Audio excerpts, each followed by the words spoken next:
He spent his entire life fighting for the family that took him in. Then, with his dying breath, he discovered the truth. Everything he had achieved had been stolen from him. Even his legendary 7 wings, a power never seen before, were used against him. Given a second chance, he abandons the family that betrayed him and disappears before history can repeat itself. This time, he isn't fighting for loyalty. He's coming back to take back everything that was stolen. On a dark winter night, the Duke of Elmheim stood in the middle of a battlefield, surrounded by his dead comrades and enemies. His wounded son. Ash approached him and asked why he was there. He had entrusted him with command of the Eastern expedition. He replied that he was here to strike him down. From the very beginning, he had intended to use his squad as bait and then leave them to die. He understood everything correctly, right? The Duke said that this was the only use for the wingless. Wasn't he right? Ash of Elmheim, son of the Duke of Elmheim. It was the greatest warrior house on the continent, offering its swords as protectors of the royal family. The head of the house, Roderick of Elmheim, was the only one in this country with 7 wings. On a whim, when Ash was dying in a blizzard as an infant, he saved him. That's why he did everything he could to repay him for this. But it so happened that he didn't have wings to prove his worth to his father, and so everyone mocked him. The crest of the wing. The more wings, the greater the magical power a person hides. As the only son of the Duke who couldn't use magic, his brothers called him wingless. And yet, he simply continued to swing his sword with unwavering devotion, believing that one day his perseverance would be rewarded. And so, that night, his father rewarded him in full. His squad was lured into an ambush. He told his father that he followed him and trusted him. And this is his answer. The Duke smirked and said, "He is just a tool." What did he expect? If his role is played out, then it is time for him to disappear. Ash was furious. He lashed out at him with his sword and realized that he was a fool for believing him. He struck, but only managed to slightly wound his neck. And then his brothers threw chains on him and cut off his arms and legs so that he could no longer move. One of them mockingly asked, did he still not understand anything? In the end, he will remain wingless, which he had been all this time, crawling on the ground. That was his destiny. MC furiously asked his father if he was still going to throw him away like that. Then why did he pick him up? Roderick squatted next to him and told him not to flatter himself. He did not need him from the very beginning, and then lifted his head by the hair and added, he only needed the power of 7 wings that resided in this body. Ash did not understand what he was talking about. After all, he was wingless from birth. Roderick threw him a disdainful look and said that his mother was truly useful because she gave birth to such a brat for him. After that, he left. MC extended his hand to him and excitedly asked him to wait. What was he even talking about? Let him tell him everything. At that moment, his brothers pierced his body with swords and left. After a while, he felt cold and began to slowly lose consciousness. He thought, is this really where he will die? If everything ends like this, then what has he lived for all this time? He saw snow swirling in the sky. Everything around was white and warmth was emanating from somewhere nearby. At first, he thought it was the afterlife, but quickly realized that this was reality. But where is he now? He tried to move his arms and legs and thought, is this tiny body his? It is just like a baby's. And then he realized that he is a baby. He turned his gaze to the woman who was hugging him. She had already died and apparently recently. And then he heard the knight's voice from afar saying, continue the search. They must find this woman at all costs. In such a blizzard,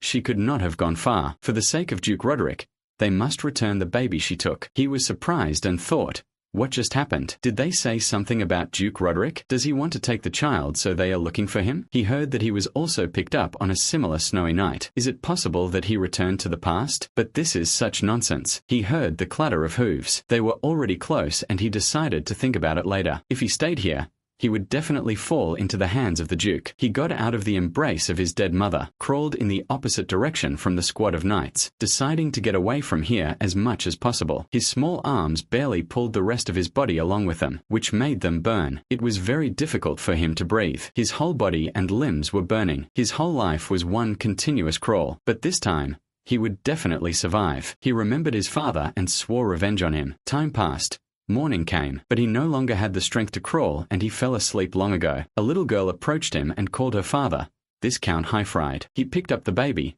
wondering where he had come from, then noticed a trail in the snow that stretched all the way from the top of the mountain, and he was amazed that the baby had covered such a distance on his own. He looked at the boy in shock and wondered who this child was. When MC woke up, he heard the noise of voices and a child in front of him. At first, he thought it was an angel coming for him, but the child simply punched him in the face, and he immediately opened his eyes to see a bunch of children bending over him. Kudo told her older sister, Marfa, that the baby had just woken up and she asked them not to make fun of him. Otherwise, his cute nose would fall off. These restless children started pulling him in all directions, and Martha barely took him away from them. And MC was shocked by all of this. He had no idea what was happening here, so he decided to just run away. He jumped out of Martha's arms, crawled with all his might to the exit, and the whole crowd of children ran after him. He was in a panic, so he sped up and accidentally did something that made him fly and break through the roof of the estate. He didn't understand what was happening at all. Somehow, he flew so high. He quickly realized that it was magical power, but he couldn't control it, and that's why he fell down. When he already thought he was going to crash, the Viscount caught him in his arms and said, "Just think, this time a child fell from the sky. He really is strange." Looking at him, MC was very surprised, because this man is the older brother of Duke Roderick. It turns out he ended up in another house of the Elmheim family. Hyfried F. Elmheim is the current head of the Viscount House, a branch of Elmheim. He was once known as one of the two wings standing next to his brother Roderick. He is the man entrusted with the protection of the royal family, but the Viscount Hyfried he knew was supposed to die in that civil war, after which his house fell. Now he is absolutely sure that he has returned to the past. But to think, trying to escape from the Duke's house, he ended up in the house of his older brother. While he was thinking about all this, the Viscount carried him to his wife. She took him in her arms and asked, "Did this child fly because his magical power got out of control?" Her husband answered her, "It seems so." He knew that he was an unusual baby. The woman looked at MC with a smile and kissed him, asking, was he scared? But now everything is fine. He was surprised because he had not known the tenderness of a mother since childhood. Looking at the two of them, the Viscount smiled, then extended his hand to the boy and said, "This child hides enormous power within himself. His mark is proof of that." He lifted his clothes and then he saw his back in the mirror. There were as many as 7 wings on it. Now he understood what his father meant when he said that he only needed the power of the 7 wings that resided in his body. He picked him up only in order to steal his 7 wings. That's why he became wingless. After he himself tore out his wings, how dare he say all these vile things? The woman looked at her husband and asked what they will do with this child. MC became nervous. His fate was being decided right now. He can't let his power fall into the hands of Elmheim. He needs this power to take revenge on him. And then the Viscount declared that he will accept him as his adopted son, which MC was very surprised. He stroked his head and said that this child is still a chick who is not yet able to fly on his own. Until he decides to fly of his own free will, he will take responsibility for looking after him. Suddenly, there was a crash. The doors opened and the girls collapsed on the floor, and their father asked if they were eavesdropping. They embarrassedly answered him that they were just worried about the child, after which Kudo went to her mother and asked what the name of this boy was. She thought for a few seconds,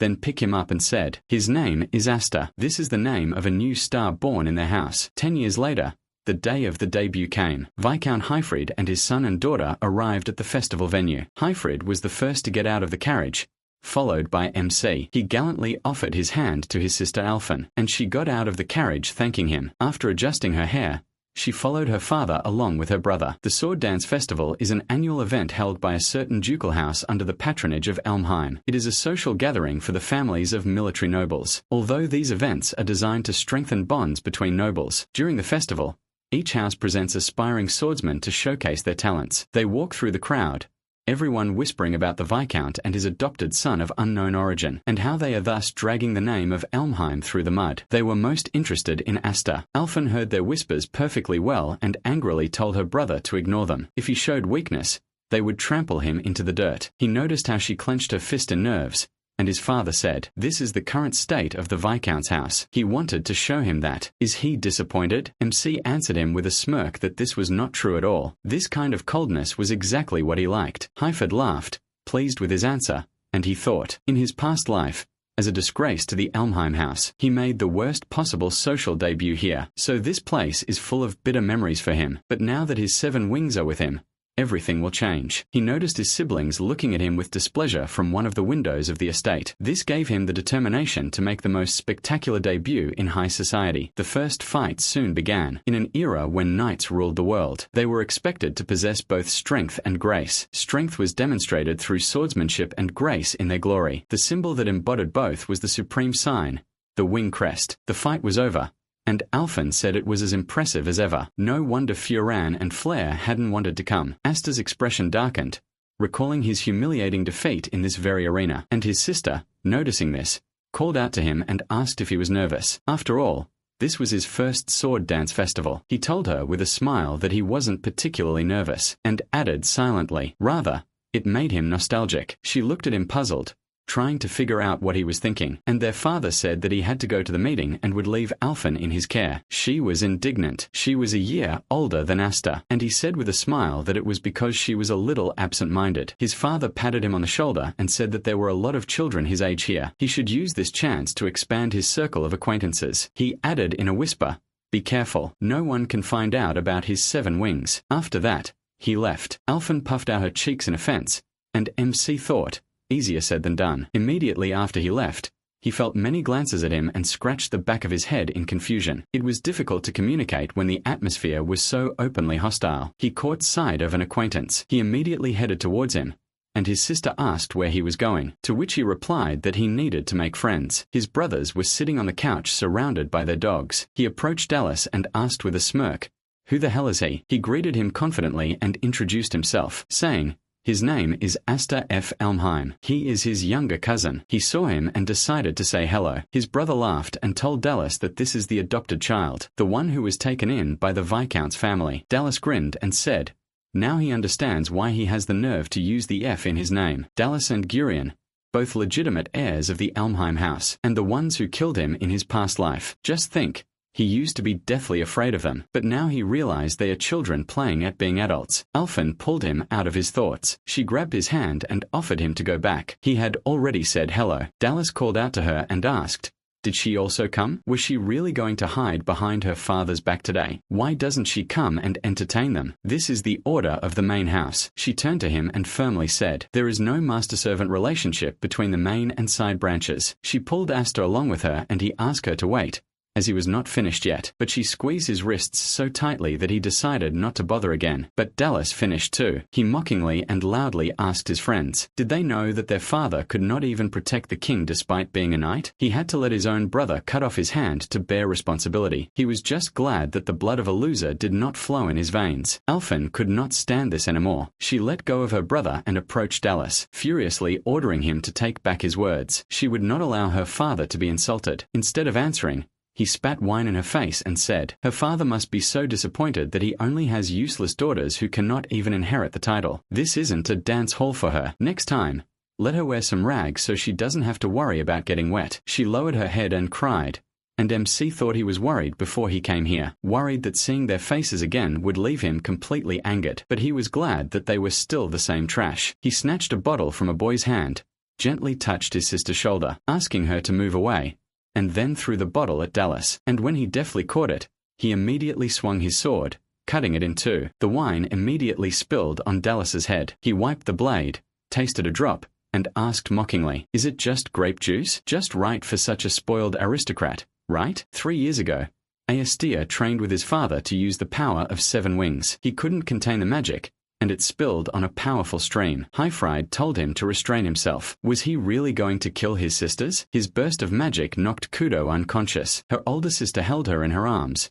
tearfully begging her to wake up, while the other girls watched in fear from the sidelines. Highfried wondered if these were the 7 wings. To think they were hiding such a dangerous power. Could he and his son really be able to control it? At that moment, a subordinate of one of the lords burst into the assembly hall, exclaiming excitedly, something bad had happened. He wondered what was so important that he was barging into the meeting, and the answer was, the main and collateral branches of the Elmheim family. The sons of both families were dueling. Roderick and Highfried frowned, and then immediately headed there. Highfried's daughter ran up to him and started telling him everything, and the man looked at the arena, and with a smirk told the others to look. This is a quarrel between brothers from the noble Elmheim family. You don't see something like this every day. Everyone gathered to watch it, and he said, depending on the outcome, this sword dance festival promises to be hot. Meanwhile, Dallas showed everyone his crest on his hand, and called Asta an idiot for picking on them, members of the Duke's family. After all, he's just a mongrel born in the wilderness. He really doesn't understand the difference in their strength. Everyone admired his crest. He enjoyed the attention,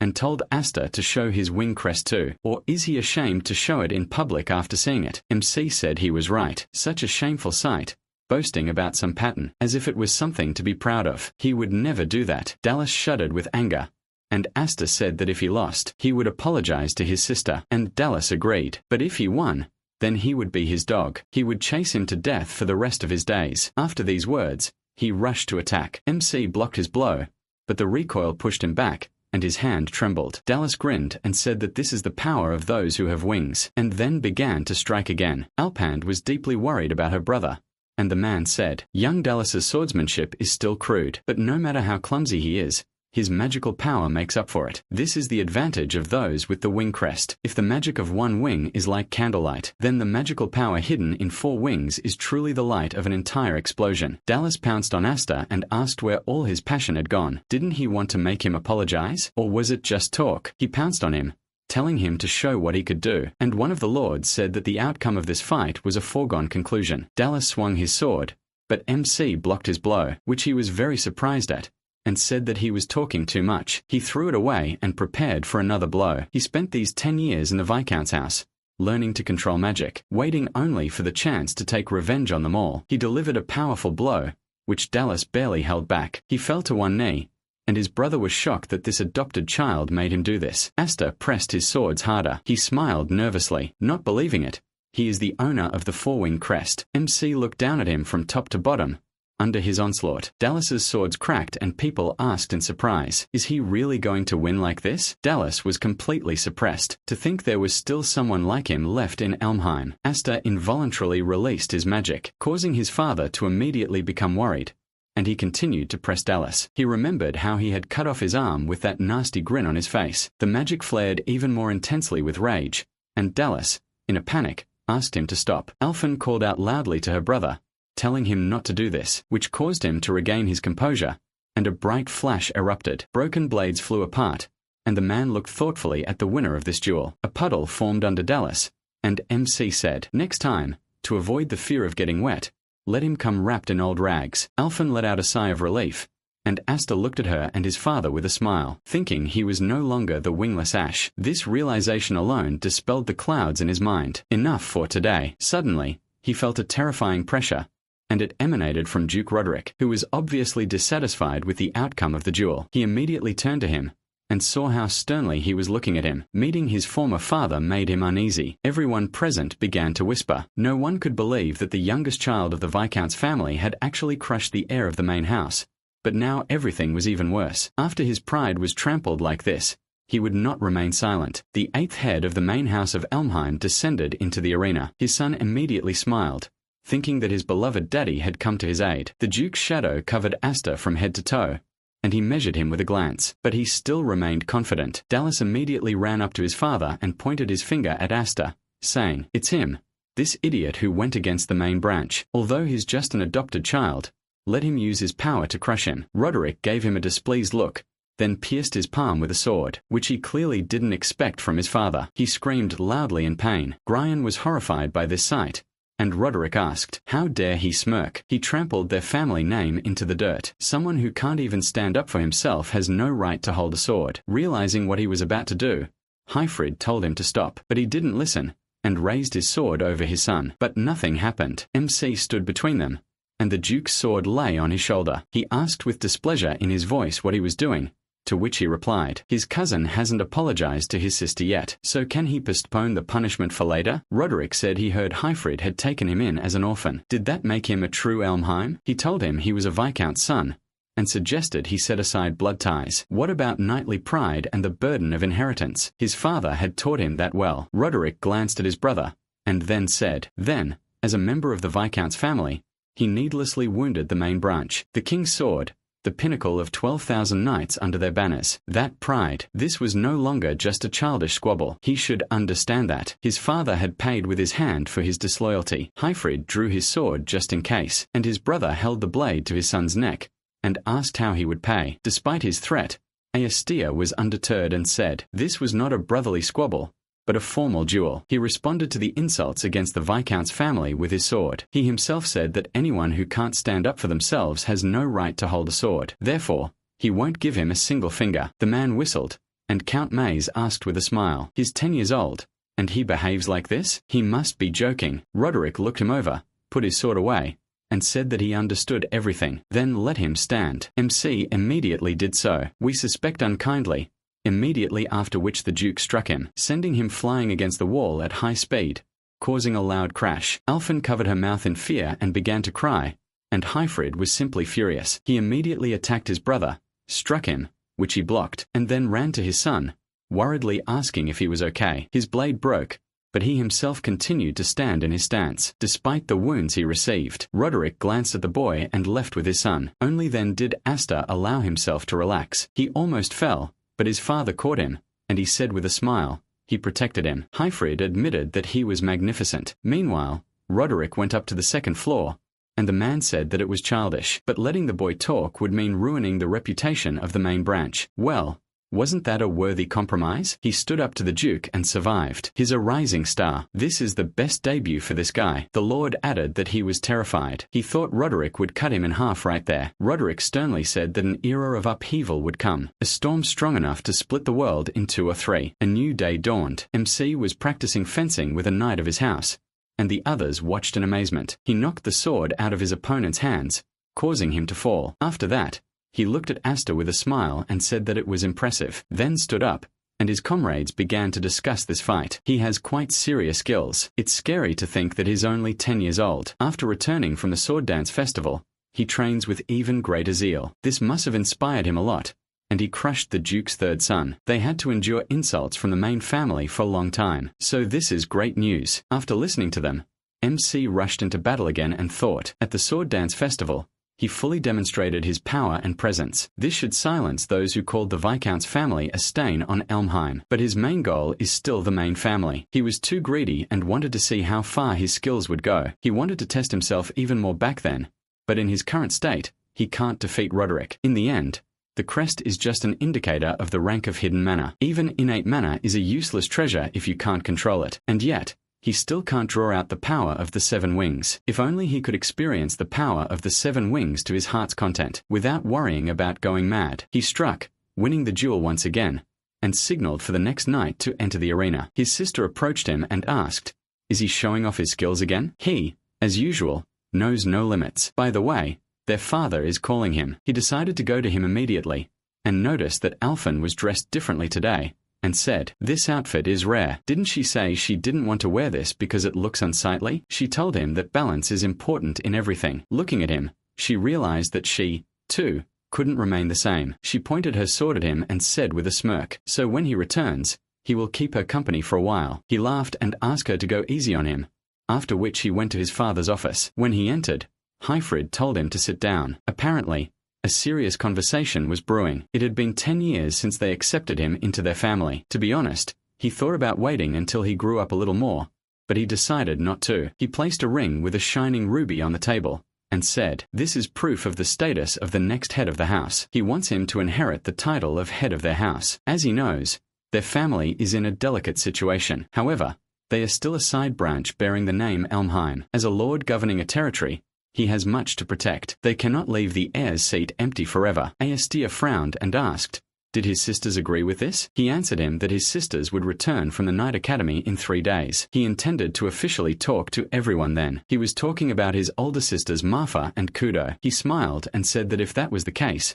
neither of them would be happy about it. Kudo in particular would definitely be furious. She hated him, simply because he was born a man, and it just so happened that he was blessed with 7 wings. He can't accept this ring. He can't even control his own mana. He's an inexperienced fool who almost killed his own sister, so he doesn't have the loyalty to convince them. His father wasn't upset. On the contrary, he smiled and said, he's long doubted that he's really a child. He planned to give him this ring as a reward for the sword dance festival, but it seems something will please him more. He placed the box on the table, and when he saw its contents, his eyes widened in surprise. Inside the box was the demonic swordgram. It can control the power of the 7 wings, and that's why it's called the magic devouring sword. After that, they went to the forest near the estate, and MC asked if he just wanted to show him the sword. Wouldn't the training hall be more suitable? He replied that it was just a precaution, since it often smashes the house to pieces. This is the demonic swordgram, a famous blade that is inherited from generation to generation only by the eldest son of the Elmheim house. He ordered it to be brought for him from the storage of the main house. He pulled the cloth from the blade and saw that the sword was broken. His father said, as he sees, this sword has no blade. However, if you pour magical power into it, a blade appears. He demonstrated it to him. This is a sword of possibilities, which gains completeness thanks to the magical power of the owner. He added more magic. The blade flared brightly, and a stream of energy rushed forward, destroying everything in its path. And he said, however, with weak magical power, there is a danger that the sword will absorb all the mana. Moreover, this weapon has a complicated history. He handed the sword to his son and asked if he wanted to try it. He took it decisively, tried to pour his magical power into it, and magic immediately flared in all directions. He had no control over it. The magical power flowed into the sword itself, and it produced the corresponding result. A bright beam of light shot into the sky, visible for only a second. The knight who saw it asked in shock, "What was that light? Did a comet fall, or something?" His friend told him not to talk nonsense. Something simply flew into the sky. While they argued, Alphen sighed heavily, and there was no need to guess. She knew for sure that it was her brother's work. Asta, meanwhile,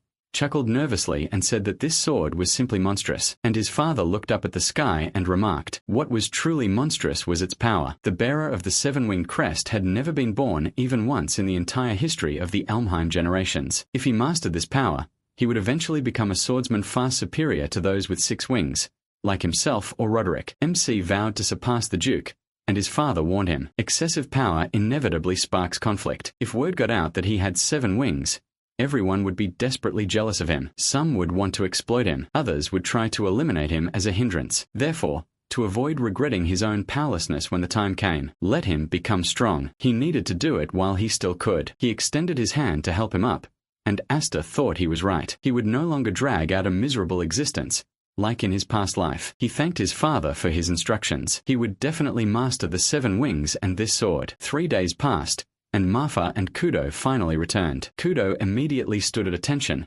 greeting their parents. She thought about something for a second, then extended her arms to her sweet sisters, and told them to hug their beloved Kudo in honor of the reunion. But they chose Marfa instead. Kudo turned to them in shock. It turns out they didn't want to hug her because she would have immediately ruffled their hair. She didn't want to admit it, and said that it hadn't happened. She, who had perfectly mastered chivalry, would not have done anything so unworthy. She saw that Alphen was still standing aside, and immediately rushed to hug her, asking, she was a good girl, wasn't she? She hugged her so tightly, and she started to break free, and Marfa asked, where is Asta? Her parents told her about it, but Kudo's face immediately changed in expression. MC was training with his new sword at this time, but nothing worked. No matter how hard he tried. Even if he can create a sword for magical power, he can only contain it. He looked at the stone that his father had recently broken, and wondered what he should do to be like him. His sister approached him and noticed that he was bragging about his strength again. He was surprised that she had already returned, and she said, he didn't even come to greet his older sister. Isn't that too cold of him? Or maybe, since he is special, they don't even come into his sight? She had heard about the sword dance festival. Even at the Night Academy, everyone was talking about it. Their father must be very proud of him. Asta said that she had also become famous. He heard that she had already participated in many missions, and had managed to distinguish herself. Despite being just a trainee, she became the only knight to receive the honorary knight medal this year. She told him that if she couldn't do at least that, she wouldn't have been able to become her father's successor. She also heard that he had given up on talk of legacy. Was he so determined to take care of her? Realizing that he had told her everything, MC thought, why create so much trouble? He replied to his sister that he had no such intention. He simply thought that he was not yet qualified for this. Kudo sighed heavily, then walked up to the tree and took out a sword, saying, her father and her brother are so evil, and they know perfectly well about her dream. He became nervous, and then she swung the sword at the tree trunk, cut it down, and threw it at her brother. Fortunately, he managed to jump aside in time. Landing, he indignantly exclaimed, what is she doing? She told him to come here. She will check him for the first time in a long time. Next, she will hit him for real. He excitedly asked her to wait, because this sword is not yet completed, and she asked if he could come up with the same excuse in front of the enemy on the battlefield. He smiled nervously. She was not his enemy, and she took a stance, saying, a knight's mindset is to always be on the battlefield. If he holds back too much, she might even crush him. After that, she jumped, and he thought, she must be joking. When he barely manages to control his magical power, she decides to attack him. But he has to do it. If he does not give it his all, she will definitely kill him. He put his magic into the sword. she pounced on him with a smile on her face, and their swords crossed. Each blow thundered throughout the forest, and she said that his swordsmanship is more refined than ever. To think that he is able to keep up with her abilities, even after she honed her skills at the Night Academy. However, he only has a pitiful excuse for a sword. His control over magic is completely lacking. She struck him with a blow, sending him flying, but he managed to land on his feet, and exclaimed in response that she was still as ruthless as ever. She had been like this since childhood. Was it because he was the only man in the Viscount's house with the right of inheritance, or because he was special, and possessed a wing crest that surpassed anyone else in the family? She was like a living storm, challenging him to a duel at any provocation, and calling the world unfair. In short, she was his natural enemy. He was distracted by these thoughts, and his sister immediately pounced on him, and said, as she thought, he was unfit to be the next head of this house. Martha, meanwhile, was watching their fight from the window, and asked her father if it had really been wise to leave them alone. At this rate, this quarrel could lead to casualties. He replied that they were good opponents in their own way. They might be a little reckless, but it would not come to this. She hoped so, then asked why he called them back from the academy. It wasn't just to discuss the succession, was it? He confirmed it, and showed her a letter from the Elmheim main house. It seemed that the elder leading the main house base wanted to see his grandson's face. Martha worriedly noted that this was certainly a serious turn of events, and he agreed with her. In the worst case, they could lose Asta. At that time, he parried his sister's attack, and told her not to talk nonsense. He had already refused to discuss the succession. She had heard that, too. She exclaimed in response. Their father said that his refusal in itself was unacceptable to him, and then struck again. MC felt a weight, as if he were fighting a troll swinging a giant hammer. He deflected the sword to the side, causing his sister to fly forward. He wanted to ask her to stop, but she interrupted him and asked with a smile. He just tried to escape, didn't he? After that, she delivered another powerful blow. Bright sparks flew in all directions, and Asta was thrown back and hit a tree trunk. After that, she said, a third-rate warrior can only swing a sword, and a second-rate one wields magic. By mastering both a sword and magic, one can become first-rate. She is disappointed in him. The difference in the wing crests means the difference in the amount of mana a person can control. They say that the difference of just one wing is approximately a threefold gap in strength. In other words, in terms of magical power and endurance, she, with 5 wings, should be 2 full stages weaker than him, and yet he avoided a direct clash of forces and escaped to his favorite sword swing. Does he really distrust his own strength that much? Or is he perhaps afraid of falling into madness again, like he did 3 years ago? MC was even surprised. He never thought about it. Had he unconsciously limited his own strength? Maybe the reason this blade seemed unstable was because he was trying to forcibly suppress his magic. Kudo wrapped the sword in aura again and said that it had everything she could ever desire. If he was so arrogant as to let it rot without even realizing how lucky he was, then let him give it all to her. She lunged at him again, and this time Asta decided not to hold back and parried her blow with full force, which surprised her. He smiled and thanked her for opening his eyes, then lunged at her without even materializing. This confused her. At first, she thought he had run out of mana, but she quickly realized that was not the case. Magic, invisible and inexhaustible, hidden within the 7 wings, had gathered at the tip of his sword. MC knew he couldn't master it right now, but he needed to do it for just a moment. Forget about maintaining his form and concentrate all his magic at the moment of impact. He delivered a powerful blow. His sister managed to parry it, and she exclaimed with a smirk. So at least he had thought of something, even though he was a fool. He told her that he had no intention of wasting this second life he had managed to grasp. Not this power, not this sword, and certainly not his family, because this was something he hadn't been able to achieve before, no matter how hard he tried. Kudo was surprised, confused by the words about his second life, and then he rushed into the attack. A second before he would have struck, he suddenly disappeared somewhere, causing her to fall into confusion, and then he appeared next to her and said, "No more handouts." Immediately after that, he struck, and after that, Kudo no longer remembered anything. She woke up in her room, and Martha noticed. She finally woke up, but she was in no hurry.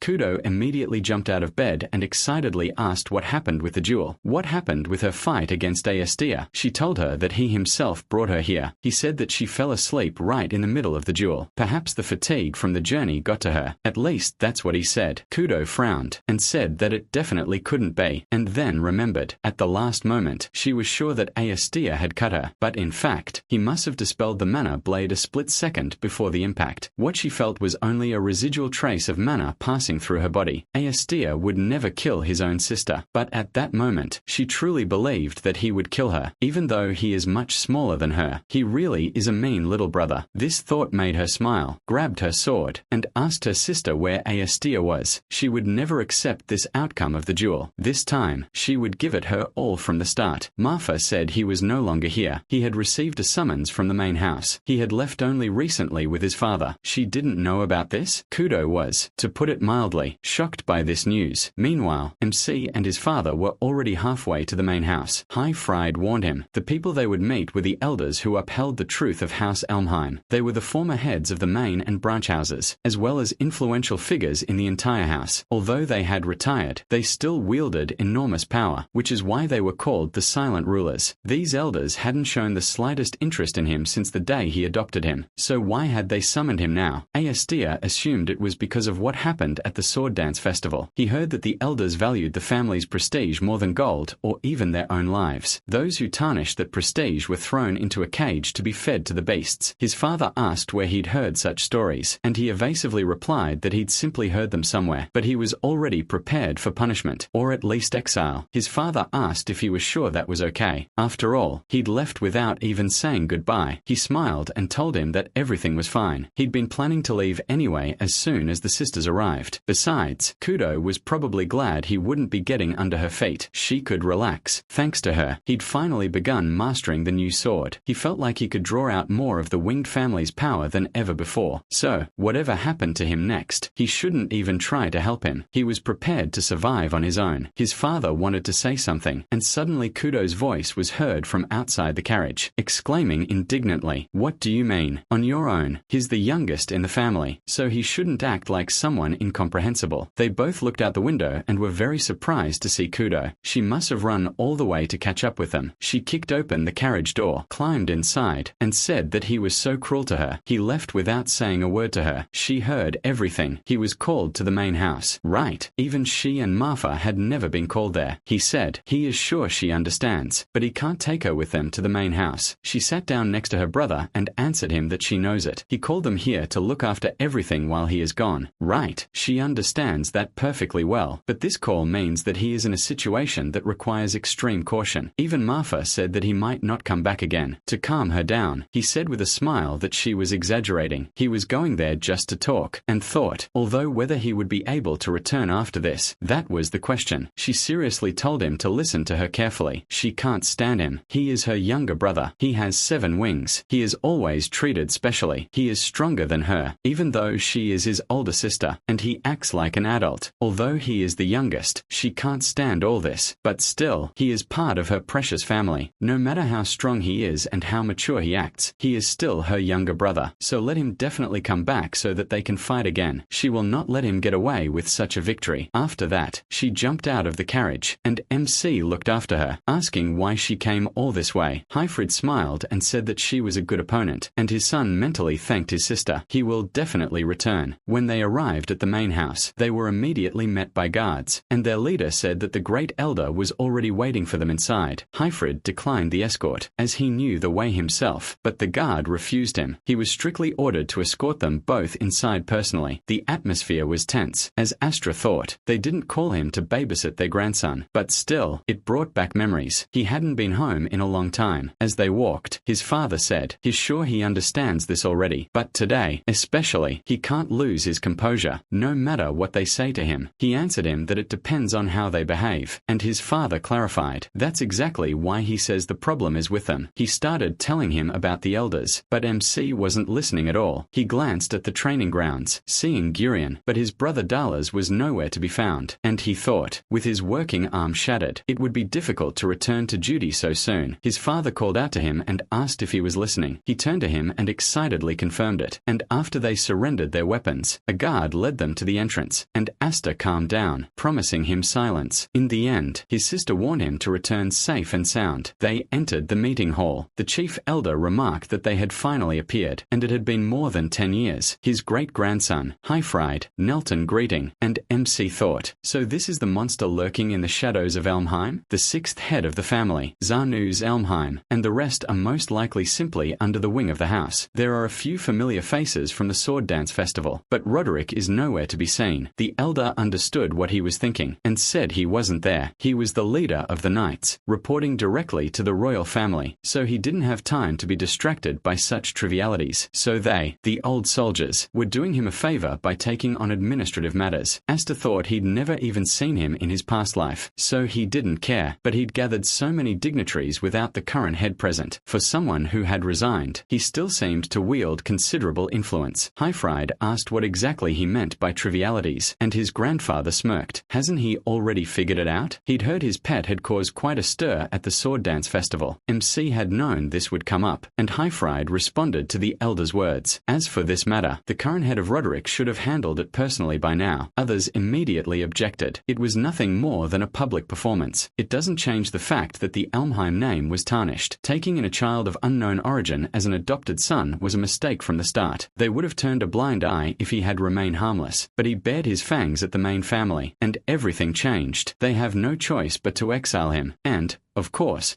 he will not escape the appropriate punishment. Asta couldn't bear to hear all these people attacking his father and exclaimed that it was all his doing. His father had nothing to do with it. Highfried shook his head, indicating that he should remain silent, and Xena said, "It seems he still lacks discipline, since he is trying to intrude into the adults' conversation. Under their banner are 12,000 knights. They bear the burden of the Elmheim name. However, knights are not a monolith. There are countless others who watch from the shadows, waiting for a chance to seize the upper hand. Naturally, this also applies to those in this room. They simply want peace of mind. They need proof that he will not harm their home." He handed him the sword and asked, "Does he remember this? When he failed to protect his master and trampled the name of Elmheim into the dirt. Right here in this room." He allowed Roderick to chop off his hand. This time, let him prove his loyalty by cutting off this boy's head. If he does this, the matter will be closed. MC was scared, but his father immediately refused. He would rather take his own life than raise a sword against his own child. Astia looked at him in shock,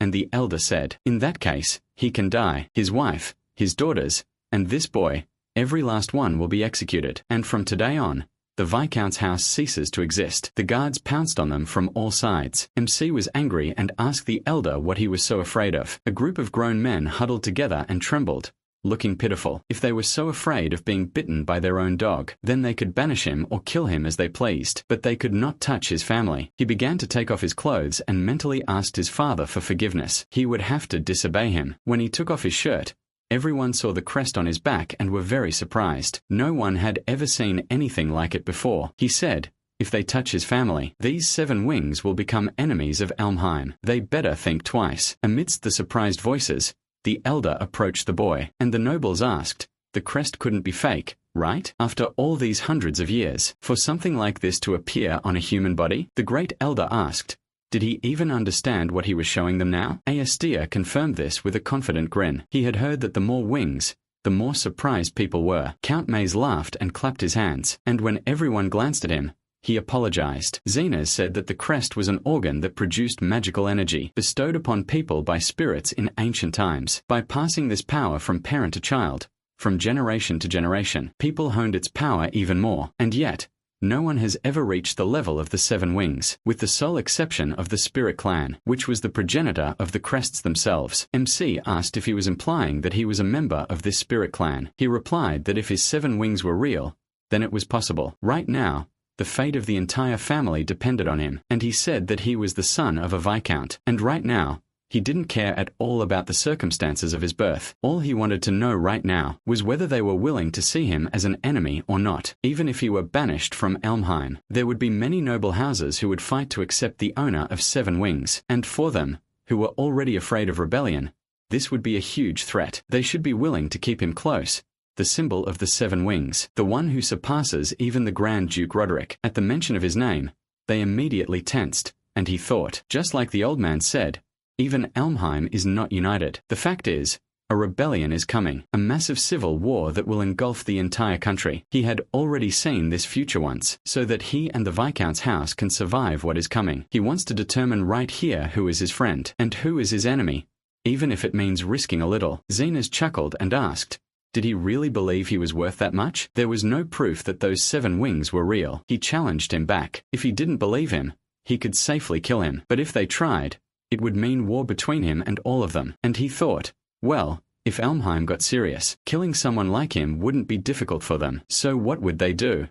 Would they take the bait? Count Maze clapped his hands and stood up, saying that their conversation was going in circles. How about giving him a test right here? The Lord was indignant and asked, doesn't he also want to see the power of the 7 wings? After this, it wouldn't be too late to decide his fate. So what does the elder say? After all, they were in the estate of the world's greatest martial clan. He was sure there would be a couple of suitable tests here. Asta looked at him with a smile. He had no doubt that this man was an ally. Zenas agreed with him and told the boy to follow him. After all, it was a grandfather's duty to punish a grandson who couldn't keep his mouth shut. They walked into another hall where there was a huge cage, and Zenas said, beyond this darkness is an underground bunker connected to the drains. It used to serve as an evacuation shelter in case of emergency, but now he keeps a magical beast there. The essence of the test is simple. Defeat this beast.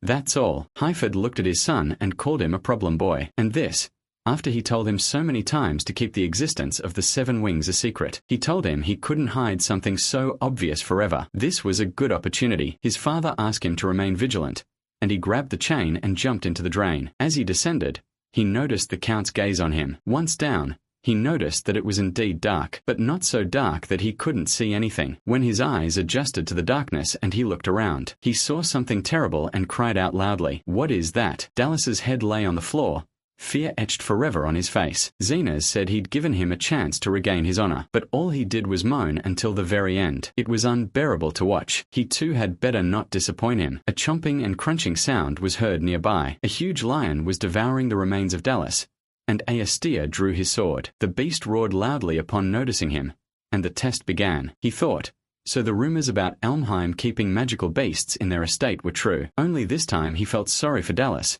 for being born in a house full of monsters. The lion pounced on him, and he lunged forward and swung his sword several times, cutting the monster into pieces. Everyone was amazed at his abilities, and he said that his sister was much scarier. He already thought it was over, but it was not that simple. The monster's body fused together, and he, looking at the tentacles crawling out from under the beast's skin, thought that this could not be. Is this monster undead? Realizing this, Heifeld became very worried about his son and indignantly exclaimed, why is such a monster living in the basement of the estate? Zenas stroked his beard with a smile and said that the thing was attracted to the smell of death. He believed the beast had decided there was enough carrion here, so it crawled into the basement. Since it wouldn't die, no matter how much they cut and burned it, he ordered it captured, deciding that it would be the perfect opponent to test someone's strength. And thanks to this, they no longer have problems disposing of the bodies. The man said that capturing the undead is no easy task, even for an experienced knight. And yet, he ordered the boy to kill it. Was he simply going to watch a child with 7 wings die? He told him that if that happened,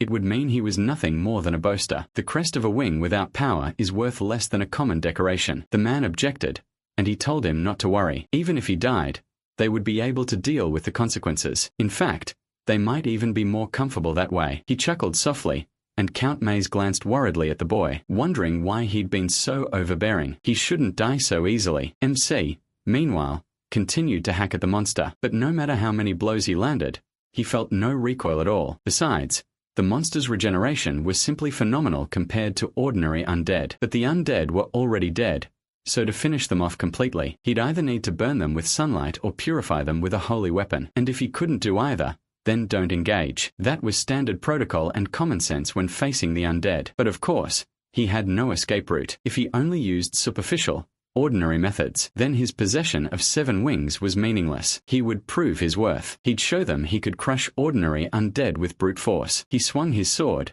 cutting off the monster's limbs, and its body was thrown back and hit the wall with a crash. The entire building shook, and everyone was amazed at the power of the 7 wings and tried to see what was below. Had he really defeated it? The dust obscured everything. Zanes looked closely and saw the boy, then said in disappointment, what a pity. The monster pounced on Asta, grabbed him, and threw him to the floor, growling menacingly. Heifeld immediately fell against the bars, worriedly shouting his son's name. The Count warned him not to do anything so tactless as try to save him, and he asked in response, was he telling him to just stand there and watch him die? May smiled and asked him to calm down, to let him take a closer look at him. It seemed he still had an ace up his sleeve. MC grinned at this, delighted at the success of his plan. The monster's body had become noticeably thinner from the numerous blows. He gathered his strength in his blade again and pierced the monster, causing blood to pour from its mouth along with a sophisticated roar. He resolved to continue this until it died, pouring even more strength into it, and his magic surged forward,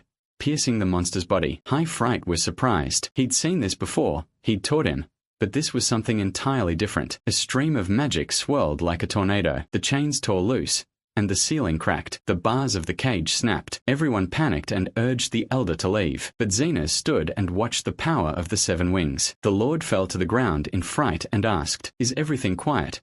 But what exactly happened? Where did the magical beast go?" Xenas looked at it in surprise and realized he had caught the relentless undead in a whirlwind of magical power and crushed it to dust. It was a display of brute force, pure quality and quantity, primal magic that couldn't even be called technique. Could this really be the work of the 7 wings? Xenas asked.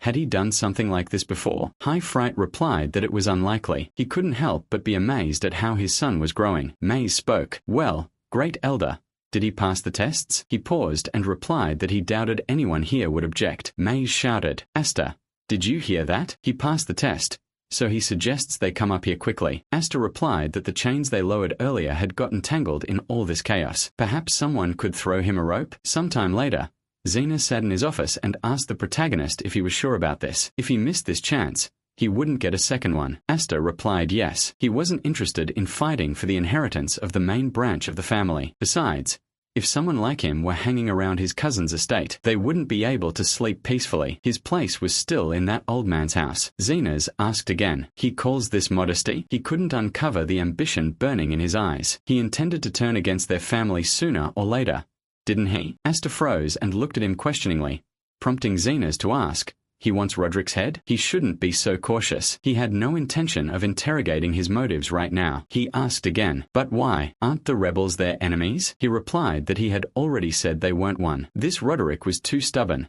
and if his existence served as a deterrent, then so be it. But if he bares his teeth at him even once more, then he understands what will happen, right? The protagonist thought, what a monster this old man is. At that moment, High Fright approached him and asked what he had told him. Asta replied that he wanted to accept him into the main family, but he refused. High Fright asked again, what did that mean? But before he could process it, May stepped forward and said he was sorry. He would be treated much better if he were officially under the guardianship of the main family. Asta replied, he was Count Maze, if he remembered correctly. Why had he offered to help him then? He replied that he had no idea what he was talking about. He just wanted to make fun of the impudent boy. But more importantly, from today on, he had truly become the master of the 7 wings, both in word and deed. Let him see it. Opposite him, there were many people who reasoned, these are the 7 wings. He must obtain this power. No, he needed to get rid of him before he became a hindrance. After all, he's still a child, and there's a way to use him. As he himself said, the wing crest, known as the 7 wings, carries enormous weight in itself. From now on, the number of those targeting him will only grow. Asta asked if that meant he was one of them. Count Maze. He tensed up, then said that, in fact, he was the headmaster of a night academy, and finding promising young men was part of his job. That old man over there was the same, so he was looking forward to his enrollment at their school. See you later. After this conversation, he left, waving at Asta, and he thought that this guy was a slippery character. It was too early to decide whether he was his friend or not. At that moment, Hyfrid approached him, put a hand on his shoulder, and said that he would have to tell him about his triumph in detail. So, should they go home now? Asta confidently answered yes. Mom would faint when she saw these wounds. After some time, the knight knelt and reported, Knight Commanders, young Lord Dallas died during a test arranged by Lord Xenas the other day. At that moment, Roderick answered, I see. He had heard that Hyfrid's child had also been summoned from the main family. How had it gone with him? The knight wondered if he felt as if he'd ignored everything concerning his son, and said he had good news. He replied that everything was clear, meaning the 7 wings had truly awakened within him. He asked again,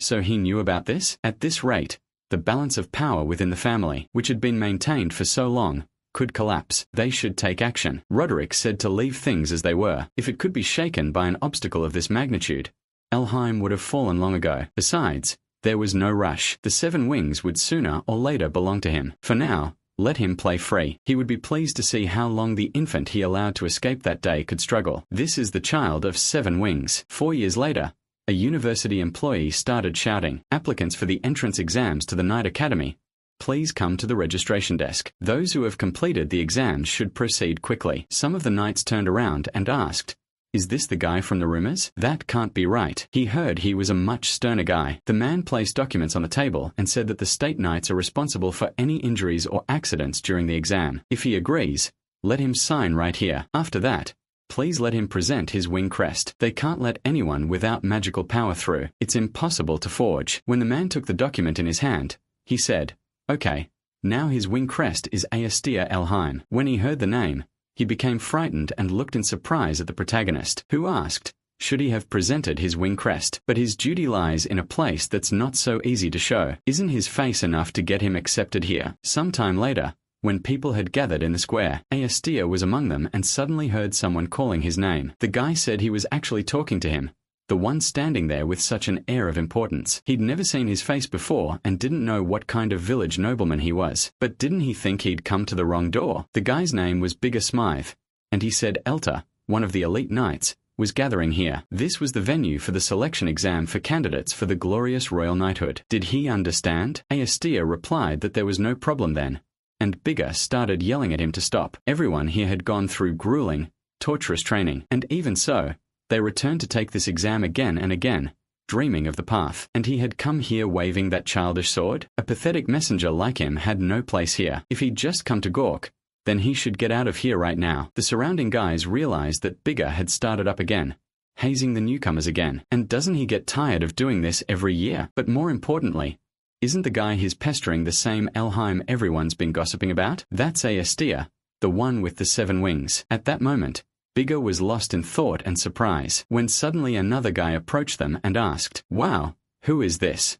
Could it really be his cousin Aestia?" Aestia realized it was Gurion and looked confidently into his eyes. Gurion bowed and said they hadn't seen each other in a while. Smiling, he'd heard that no one even knew when or where he was born, so he took the liberty of calling him his cousin. Aestia replied that he was sorry about Delise, and Gurion replied, "No, he shouldn't worry about it.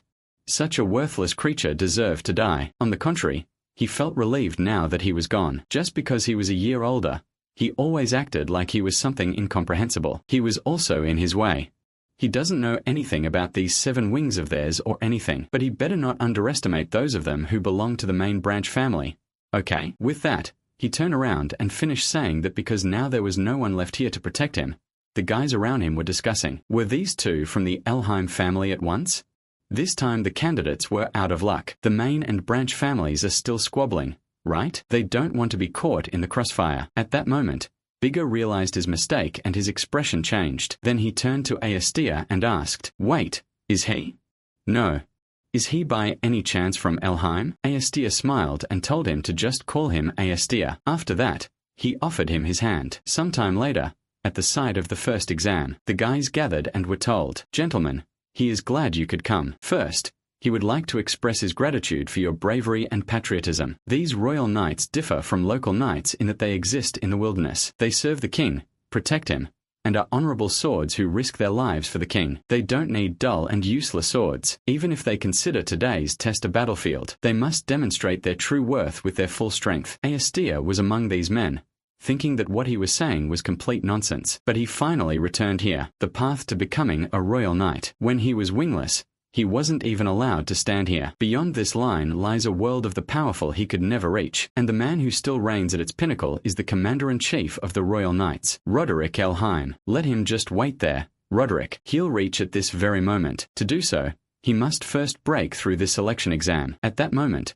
the boy raised his hand and shouted, "Let them begin this immediately." This would be the first test, and at that very moment, sharp arrows rained down on them, destroying one of the men standing directly behind Aestia. He turned around in fear, and the host shouted that the first exam was a turret test. Let the winner be the one who remains standing until the very end. A moment later, arrows flew from all directions at the men who were trying to escape. Unsure what to do with it, they were afraid and screaming. Blood was everywhere, and the guys were shouting to run, because if they stayed there, they would simply be killed. They needed to form a group, cover each other's backs, and deflect all the arrows. The leader, watching from the sidelines, replied that, as expected, those with experience from previous attempts would know what to do. But even so, The survival rate was only about 30%. Such superficial measures would soon reach their limit. What they wanted to see was that incredible power that only the bearer of the wing crest could achieve. Astia simply stood silently, not bothering anyone, and Bigger started shouting, "Why is this idiot just standing there? Was he frozen in fear?" Astia continued to stand there,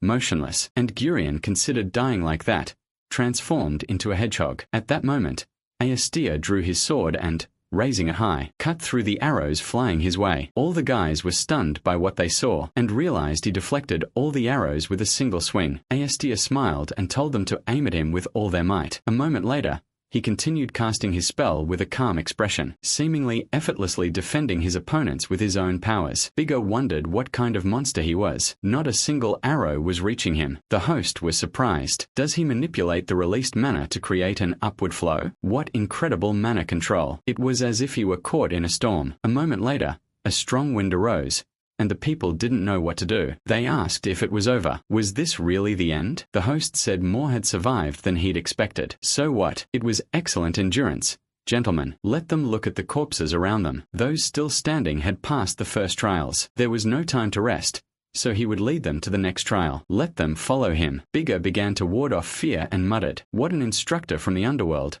After they'd endured a hail of arrows, Astia asked, "What, old man?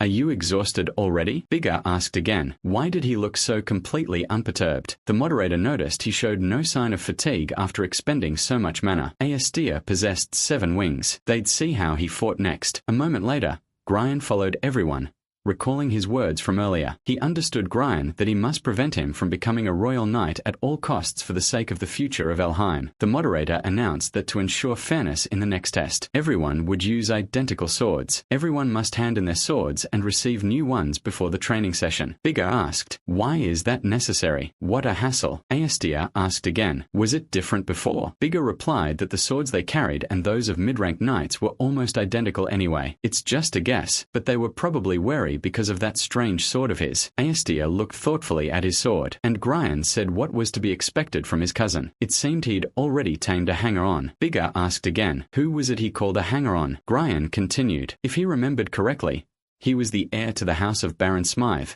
correct? A third-rate village noble like him would learn a painful lesson if he fawned over anyone. When Gryan passed him, Bigger trembled, telling him to wait a second. Young Master Gryan, he said. As far as he could see, he had absolutely nothing to do with this guy. Astia laughed at what was happening, realizing the atmosphere was tense. At that moment, the host shouted, "Gentlemen, I will now explain the rules of the second trial. The second challenge is a siege battle. They've been divided into 3 teams, and they'll fight for control of each other's camps in the forest. A camp is considered captured when their team's flag is raised on the flagpoles. The team that holds 2 or more camps by the time the evening bell rings wins. Any actions that render the flags unusable, such as damaging or confiscating them, are prohibited, but there are no other restrictions. They should consider the permission given to them to hack and kill their enemies." Now he announces the teams they'll be participating in the challenge with. He has exchanged glances, and a moment later, they were assigned to different teams. Astia said, "The house alarm has risen, and this is a sign that the challenge has begun. Each camp has 3 flanks. To win, they need to capture at least 2 camps, including their own." Bigger asked, "But doesn't that mean that only one of the 3 teams will be able to advance? That's how it works, right?" Astia replied, "That's right." Is something bothering him? The ordinary guys reasoned. This means they'll have to fight Elheim, right? And that's somehow rather strange. Astia, when he heard this talk, looked around questioningly, and Bigger asked, "Don't they get it?" They were simply terrified of Elheim's possible revenge. When he started shouting about it, Astia was dumbfounded, and Bigger said that the enemy was the young master, the head of the Elheim family, and even if this was a test, just imagine what it would be like to raise a sword against him. They would probably never again be able to proudly call themselves knights. In the worst case, all the servants could be killed, and that was quite possible, and no one wanted to call themselves an enemy in the face of this family. Astia asked, "Then they refused the test?" Bigger replied, "That next time would be better than throwing away the rest of their lives right here." He probably wouldn't understand that. He was referring to their feelings, the weaklings. Astia replied, "Just think, he was isolated during a team fight, but that makes sense. He'd already forgotten, but for knights, Elheim is just that.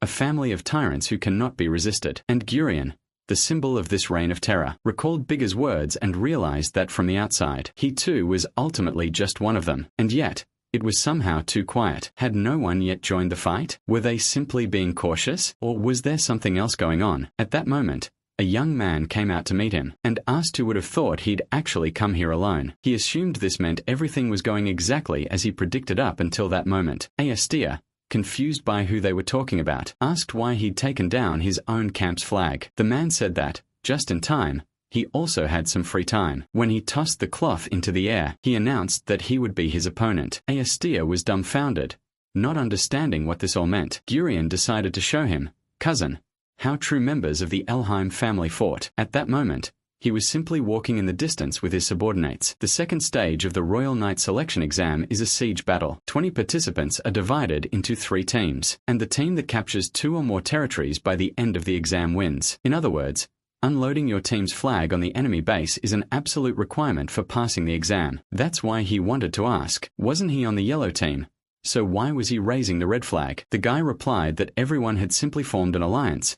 Elheim, and he, the eldest son of the Nolan family, renowned as the founders of court art, has something of a holding. Christopher Nolan, his crest is 5 wings. During the first exam, he found himself in the shadow of the 7 wings, and didn't really stand out. However, only 2 people passed that tower test without even a single bruise. These 2 were Astia, the owner of 7 wings, and Nolan. They are brilliant, uncut diamonds among knights. It's a shame they can't both pass. At that moment, their battle began, and Astia asked, is he really talking about the alliance? Does he even understand that even if that's the case, only one team can win? Nolan replied, that's why he decided to let the main family win. By this point, his partner and Elheim were likely already on their way to his base. Things were bad, since Bigger and the others were in danger. Astia asked, he knows what happens to those who go against Elheim, right? Did Gurion threaten him with something similar? Nolan replied, knowing they'd be crushed. No one would deliberately get in the way of the carriage. Knightly nobility is built on a strict hierarchy. It's simply the natural behavior expected of an aristocrat. With these words,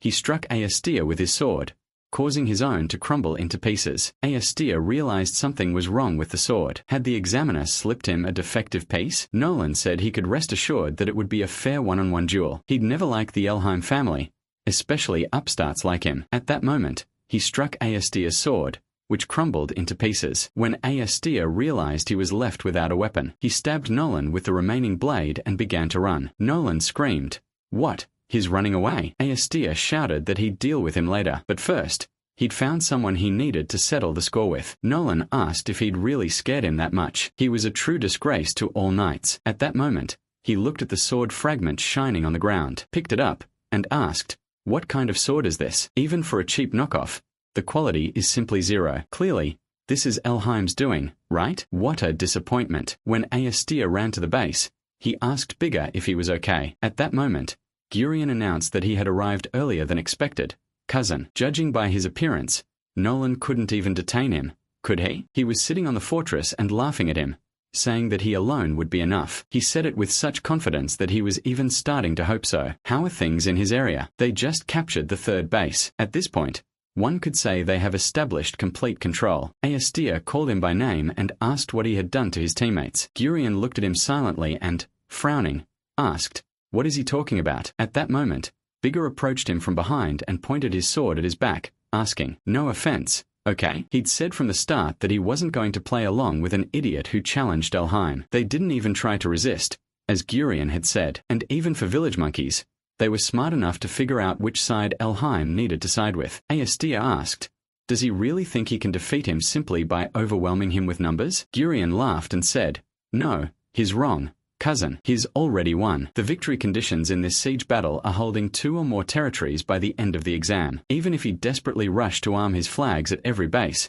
he simply doesn't have the people to defend them. They only need to wait until he moves to another base and then raise the red flag again. As long as they hold 2 or more bases by the end, they'll win. Astia replied that he'll make sure they can't even do that by slaughtering every last one of them. At that moment, he got angry, and all the surrounding guys were scared. Gurion said he was just bluffing and grinned, saying that this sword had become useless. Right, 7 wings or not, without a weapon, he was as good as wingless. Or did he want to try to fight them with everyone here? Astia hoped that was a problem. He was impressed, Gurion. At that moment, he broke Bigger's sword, who was standing behind him, and said that he had thought it through better than he expected. Gurion thought he had won and smiled, when suddenly Asura threw the destroyed sword aside and looked into Gurion's eyes. He said that he was good and he was quite impressed. Gurion had thought it through even better than he expected, but at that moment, he abruptly moved from his place to another and began fighting all the surrounding guys. He snatched one of their swords and continued the fight,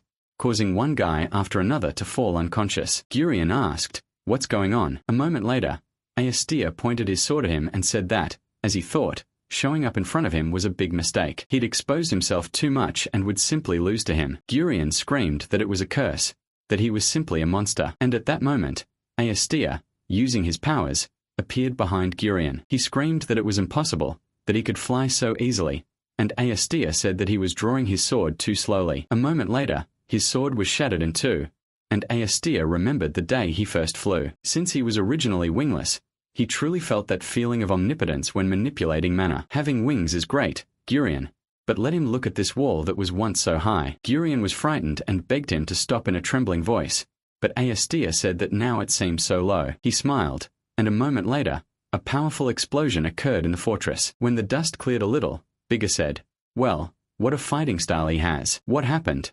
And what happened to those guys?" He shouted to the side, and Bigger was stunned to see Asura dragging Gurion's body behind him, staring confidently ahead. Gurion was covered in cuts, bruises, and torn clothes, after which Asura slammed him head first into the ground. Gurion tried to say something, but only managed to say that they were idiots. Why were they just standing there watching? They had to kill him quickly.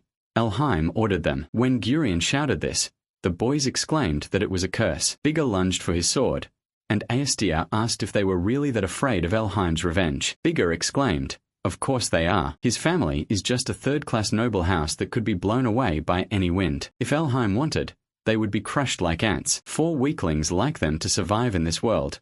No matter how pathetic it might seem, they had no choice but to behave submissively so as not to anger the upper crust. For someone like him, who had everything, their struggle must be incomprehensible." Asura looked at him silently, then smiled. Bigger asked why he was laughing. He replied that his sister had once told him something similar. He couldn't understand the feelings of those who had nothing, and he had his own arguments against it. But the fact was that he was now blessed with power, and that's why there were things only he could do. He pointed his sword at Gurion's throat, who was growling in fear, and Asura shouted that his enemy was Elheim. If they couldn't do anything about it, then he would change everything. This current arrogant, despotic Elheim, he would destroy him. When he shouted this, all the servants looked at each other in shock and exclaimed in fear. "What?" Gurion asked in a trembling voice.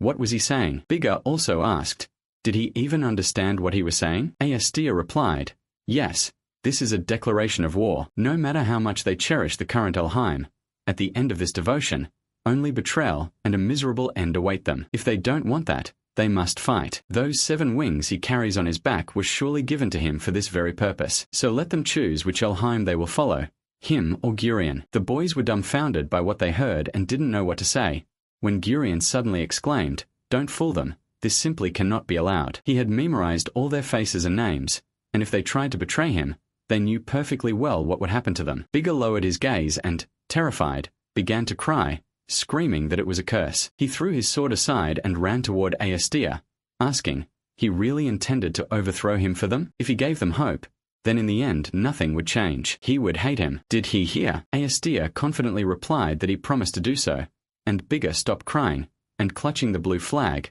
began shouting. The eldest son of the Smythe family, Bigger Smythe, is on Asura Elheim's side. The surrounding men couldn't believe their eyes. He really said that. But that meant Gurion's plan had failed, and Gurion, getting angry, said that he was just a country bumpkin and also lay under the yoke of death. Bigger began shouting at the other men. Why are they all just watching? Now was their chance to show those upstarts from Elheim what they were capable of. He proposed betting everything on 7 wings. The men began exchanging glances, and Asura realized, -1. At least now he wouldn't have to plant flags alone, but it still wasn't enough. He needed more allies if he was going to overthrow Elheim. Gurion sat there in a terrible state, and at that moment, a subordinate ran up to him and started asking, "Is he okay?" He screamed at this worthless trash to leave him alone, angry that Asura was planning to overthrow Elheim. If he let him do whatever he wanted, he wouldn't be able to look the main family in the eye. Because he wasn't like his brother, He couldn't let it end here. At that moment,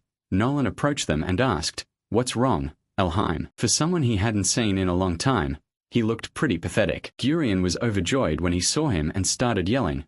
What had he been doing all this time? Dealing with him was his job. He smiled and realized it was perfect, because he was still on his side. His crest might not compare to the 7 wings, but when it came to swordplay, he was definitely stronger than everyone else. Gurion started screaming to tear him to shreds, and at that moment, Nolan threw a red flag at him and said he came to take it back, as he figured his methods were against his code of honor. In other words, he was breaking their alliance. Gurion started screaming in anger, but one of the guys said, "They're kidding me. Even Nolan's family is betraying them?" Another guy said he didn't even know whose side to be on anymore. Nolan said it looked like they were back to square one. Aestia didn't think he'd pass this test without getting even with him. Did he? Aestia turned around and didn't answer, causing Nolan to say it was his family's proud swordsmanship versus his family of wings. At that moment, he brandished his sword and proposed that they finally find out who was stronger. When he lunged at Aestia, he said, "No, that would have to wait." He immediately shrugged off the attack, and Nolan realized this guy was completely different. Not like before. Aestia shattered his sword into tiny pieces, and Nolan asked, "Is he forgetting something?" Only one team can pass this exam, and if they both want to become royal knights, they have no choice but to decide here and now. Aestia replied that it would be a problem for him, but he wanted him to become a royal knight too. Nolan asked again, "What?" Aestia replied that he had incited everyone to overthrow Elheim, so it would be rude of him to ask him to give up his dream just because they were on different teams, right? He had a plan to make sure everyone passed. At that moment, he smiled, and Nolan tensed. Gurion frowned, waiting for the next turn of events, when Bigger suddenly asked, "That's it?" That was simply impossible. Aestia replied that he couldn't guarantee it, but he was confident of success. But for everything to work out, he needed everyone's help. So first, he approached Gurion and offered to make peace. When he offered him his hand, a moment later, all the flags were tied together, and the leader started shouting, "What's all this mean? What? They don't even know how to raise a flag." Aestia replied that the victory conditions were capturing 2 or more camps, but since they hadn't been told that only one team could raise their flag at a camp, they decided to form an alliance between their 3 teams and jointly occupy all the camps. The moderator approached him and asked, "So he wants to let them all in?" Was he trying to mock the examiners? Bigger replied that he knew it wouldn't work, and Gurion replied, "Of course not. Such twisted logic would never work." The moderator began shouting that if he were ordered to attack and destroy enemy territory, he would simply shake the enemy's hand in return. Aestia replied that if the enemy was more valuable alive than dead, then yes. The moderator pointed out that a knight is the sword of the state. It was not his place to make such judgments. Aestia asked, "So he's going to disqualify them then?" Since they hadn't broken a single rule, wouldn't such a decision be an expression of his ego beyond the examiner's authority? The examiner didn't know how to react and whispered, "Besides, if everything failed like this, I wonder if the main family would keep quiet about it." The presenter grew angry and fell silent, and a moment later, Bigger sat down across from Aestia and said his great examiner had gone to consult with his superiors and they'd been sitting on hold for an hour. "They'll really be fine, right? Just don't let him say they'll all actually fail." Aestia replied that he didn't know that, but at least they'd shown them it was worth discussing. Gurion sat disgruntled at the table and said nothing. Bigger was still surprised that this rich man had agreed to cooperate. What exactly had he told him? Aestia smiled and replied, "Nothing special really." At that moment, the presenter burst into the room and shouted, "Attention! Director Mimi is about to announce the exam results. They must listen carefully." Bigger pestered him and asked, "Is that a director?" But he looked like an ordinary old man. Mimi asked him to show a modicum of respect,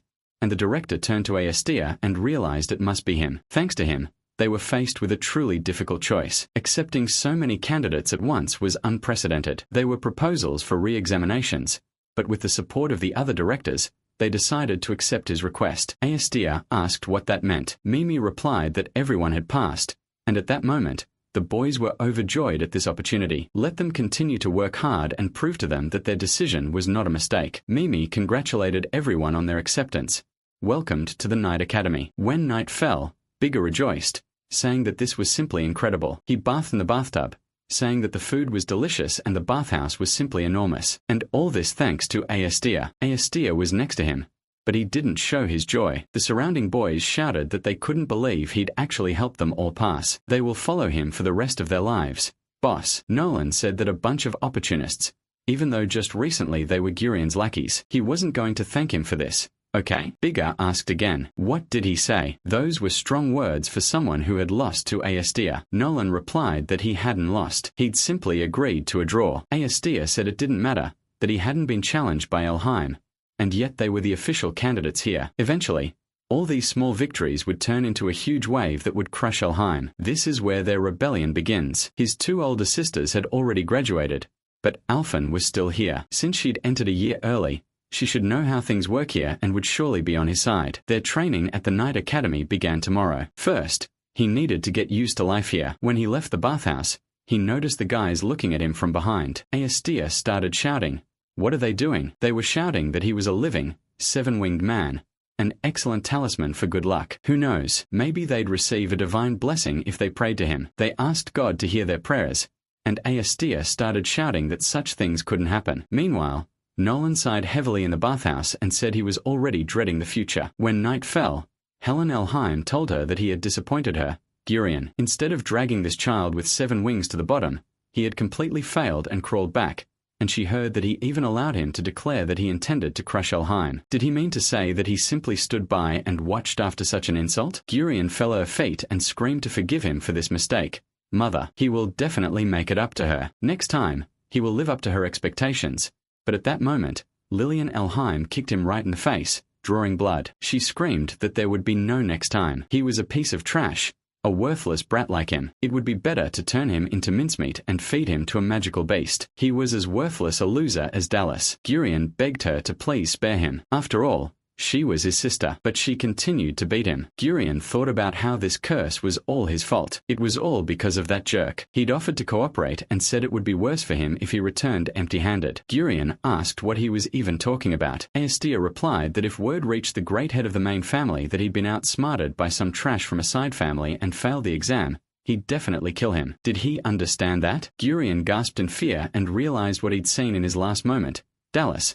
And it was a terrifying sight. A man shouldn't die like that. He didn't want to end up like him, right? All he had to do was keep quiet and turn a blind eye to what he was about to do. At that moment, Julius told him to leave him alone. That was enough. Her sweet little brother was crying and apologizing, wasn't he? Gurion begged his brother to help him, saying they were a family bound by blood. A family should get along. Is that right, Alphen? She was held hostage, sitting in an iron muzzle on his lap. He grabbed her head, and Alphina couldn't respond. Gurion said that Elheim's image of absolute dominance, which had held the knights in check until now, was beginning to waver with the arrival of the owner of 7 wings. That's why the two of them must remind them that they weren't just here for show. Julius was delighted and smiled because his mother had asked him to show them what true violence was. After some time, the knights gathered near the fortress, and the commander shouted that they had all been chosen as cadets for the glorious Royal Knights. However, Royal Knights are those who, in combat and strategy in any other field, are an elite troop superior to other knights. Of course,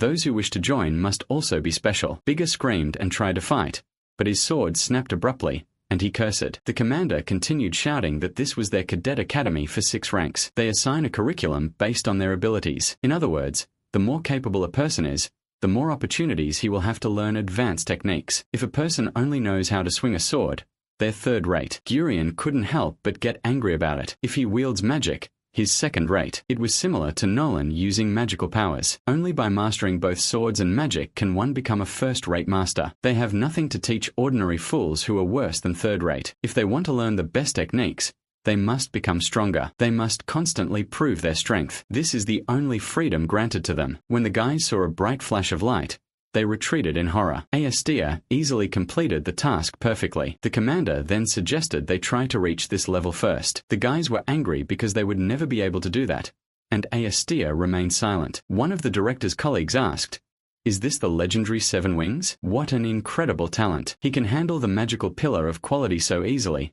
He is undoubtedly special, but the hidden potential of the 7 wings goes far beyond this, and if he's satisfied with who he is now, he'll end up being devoured. Dragons lurking in this academy." So they finally passed the exam, and they're still being tested. Royal Knights are a solid meritocracy, aren't they? Of all their first years, the only ones who don't start as 6th rank students are him and Nolan. They're already behind, but he knew it would be like this. They say he won't become a Royal Knight until he reaches 2nd rank or higher. Astia said they'll be in trouble if they don't catch up. Bigger got upset and said he was a strict boss, and Astia asked again. What? Bigger asked again, But don't tell him he's forgotten about it. He himself said he would crush Elheim, right? Back then, there were quite a few guys who took his words seriously and think he might be able to change their situation. So let them follow him. Boss, he suggests they crush Elheim together. Bigger grabbed Aestia by the neck and was delighted when Aestia replied that he would have to become even stronger to protect everyone. He thought Bigger was right. Elheim needed to be crushed,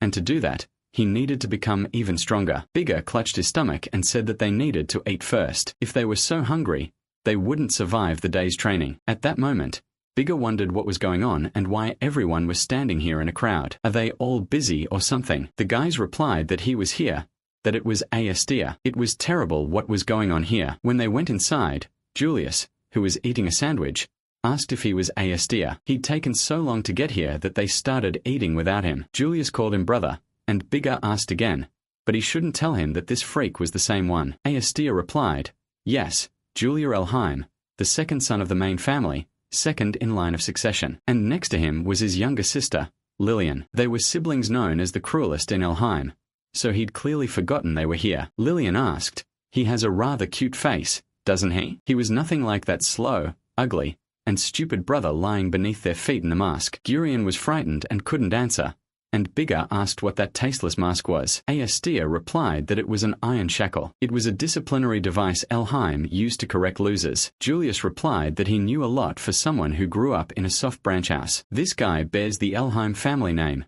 and yet he was placed in the 6th rank during today's selection. It's a pathetic story, isn't it? So he gave him a gift from his kind older brother to help him try harder. At that moment, he pressed the mask even harder to Gurion's face and said that if you make food, water, and light and air a reward, then anyone will try their best as if their life depended on it. Because if they don't take off the shackles, they'll just die. Bigger was scared and didn't understand. What the hell was going on here? They all had that mask on their faces. Julia said they all had sharp looks like hungry animals, right? These are their senior comrades, so let them greet them as they please. He turned to Alphen and said, come on, let her not be ashamed and show them her face. Alphen came out to everyone, and he asked, haven't seen her in a while? Aestia was dumbfounded when he realized it was her, and thought that it simply couldn't be. He became very angry, and Julius asked, how does he like it? His sister looks like a completely different person, doesn't she? She was embarrassed to look him in the eye, and Aestia started screaming, Alphen's sister. He turned away from him,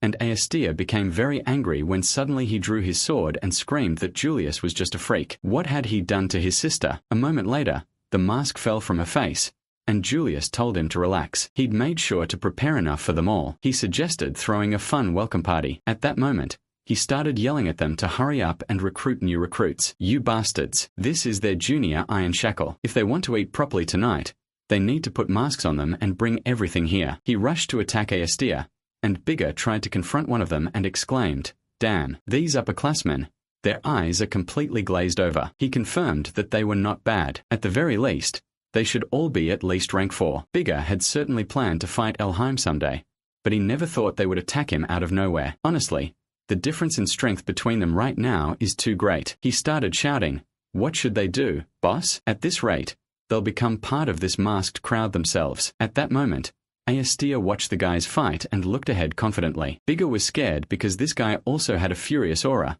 and Aestia said, Cousin Julius, what exactly is he trying to do now? He told him not to be so tense. Cousin, this is just his gesture of goodwill. Does he understand? A bunch of talentless people without a single worthwhile skill are simply riding on his back to pass the exam, and they imagine themselves great cadets or something. When they're worthless, even those at the top look down on them. While he's in charge here, he can't allow such sloppiness, so he took it upon himself to take care of them, Elheim style. Aestia replied that he wasn't asking about that, and Julius didn't understand his question. He said to quickly get that abomination out of his sister's mouth. That's what he meant. With these words, he rushed at Julius and tried to attack him. Alphen ran out in front of him and struck him with her sword, and he asked what she was doing. Alphen looked him in the eye, and Julius told him not to hold it against her. His sister was here with him entirely of her own free will. Did he understand? If he thinks he's lying, let him ask her himself. Right, Alphen? Lillian chuckled at him for being so mean, and Julius and Aestia realized it had been a while since he last heard from her. Mom was worried because there had been no news from her for a long time,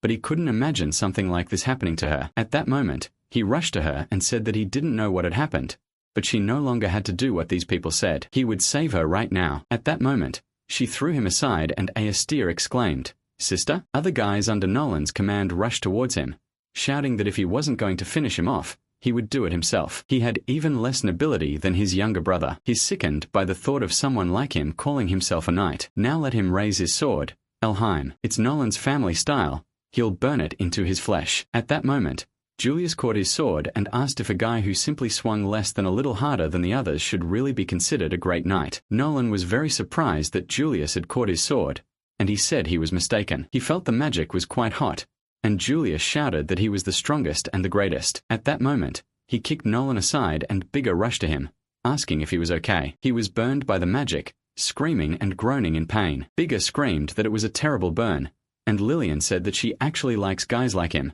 the ones who put on an air of importance. It makes her want to trample his pride and dignity, so she'll make an exception and keep him as a pet, although she doesn't need that bearded guy next to him. Julia replied that being weak really is a sin, isn't it? Talking nonsense is the privilege of the strong. He also used his position to gather allies, right? At that moment, some of the guys attacked and screamed for help, but Julius continued to say that in the end, he would simply be consumed by someone stronger. So what direction does his future lead? Is he right, cousin? At that moment, Asta became very angry and swung his sword, shouting, "Julius!" He tried to strike him, but Julius looked him in the eyes. Asta was shocked by his strength, and at that moment, Julius grabbed him by the neck and ignited him. Asta screamed in terrible pain and horror, and Bigger, who turned around and saw what had happened, cried out his name. Julius asked, "Is this all the power of the 7 wings can do? If so, what a disappointment." He thought it would be much more useful. Asta said in a trembling voice that he had just managed to reflect his attack just once, but he shouldn't flatter himself too much. At that moment, Asta created a bright vortex around himself, and Julius was surprised. Is it spinning? What is this guy doing? This simply can't be. Was he using his own magic? Julius tried to try, but a moment later, Asta hit him with such force that he was sent flying. Asta, sitting up, said that he was molding something there, but Julius wasn't really listening. Would he repeat what he told him again? Although you should keep your mouth shut with such trash.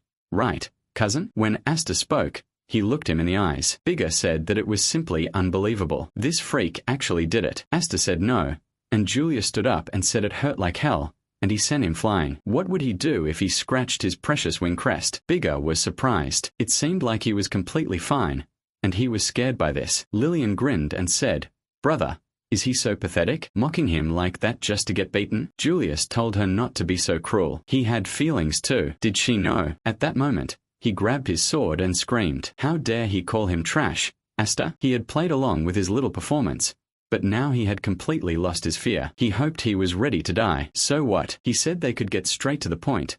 Let him just attack. When Julius swung, Asta was fully prepared to take the blow, but suddenly Julius stopped when May said no. They had both had enough. He grinned and commented on how much of a ruckus they had made. What do they think the cafeteria is even for? If they're going to be so rowdy, then as the director, he has no choice but to interfere. Julius told him to back off. He felt sorry for his lackey, but Mays waved his hand and said, "Young master, don't talk like that. It's better for a first strength student and a candidate at that to use all his strength against a weak opponent, and that wouldn't be good for his reputation. So please let him put the sword away." Mays walked closer and pushed the sword away from Julius, who sighed in anger and said that it had ruined the whole mood. Fine, let them all consider themselves lucky. Julius yelled for his men to leave. The welcome party was over. Asta yelled, "Stop." He hadn't finished talking to him yet, but at that moment, Mays touched his shoulder and told him to stop. He needed him to do him a favor.